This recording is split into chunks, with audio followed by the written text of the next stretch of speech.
السلام عليكم ورحمة الله وبركاته. اي حد عنده سوداني يجيبه ويجي معايا. هنعمل وصفة تحفة جدا وبتتباع بأسعار خيالية.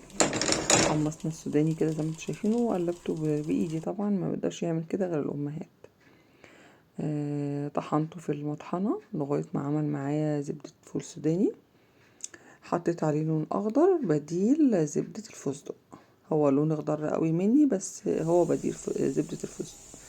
حمرت هنا اهوت كنافة كانت عندي في الفريزر برضك، معلقتين سمنة عليهم وحمرتهم زي ما انتم شايفين كده ورفعتهم من على النار. بقى عندي بديل زبدة الفستق اللي هي زبدة السوداني باللون الاخضر، وعندي الكنافة هنخلطهم على بعض زي ما انتم شايفين كده. هي بقت عاملة شبه زي سلق القلقاس، يعني محدش بقى، انا عارفة لقيت تعليقات وكده احنا حاولنا نعمل البديل زبدة الفستق، بس هي كان طعمها حلو يعني على فكرة.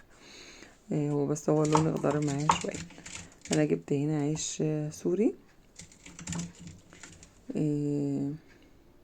هنحط كمية منه، هنتني كده حتة من العيش السوري ونحط كمية منه. واي بقى صوص عندي شوكولاتة، عندي لوتس، عندي اي حاجة عندك ممكن تحشي بيها من جوه مع الكنافة. وهنبدأ نقفل العيش كده. طبعا انتوا عارفين انا معرفش اسمها، اللي يعرف اسمها اكتب لي في التعليقات.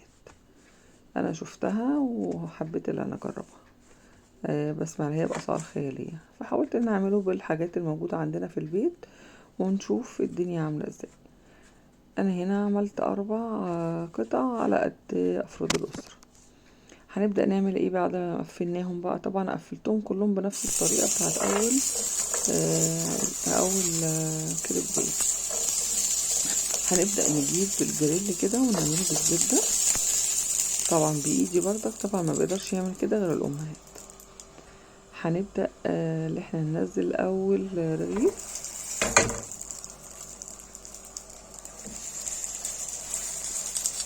هنحط كده حسب ما الجريل ياخد 1 2، وهنبدأ نقلبهم شوية كده وشوية كده.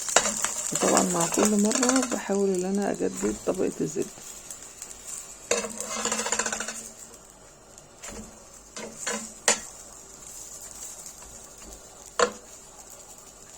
زي ما انتم شايفين كده.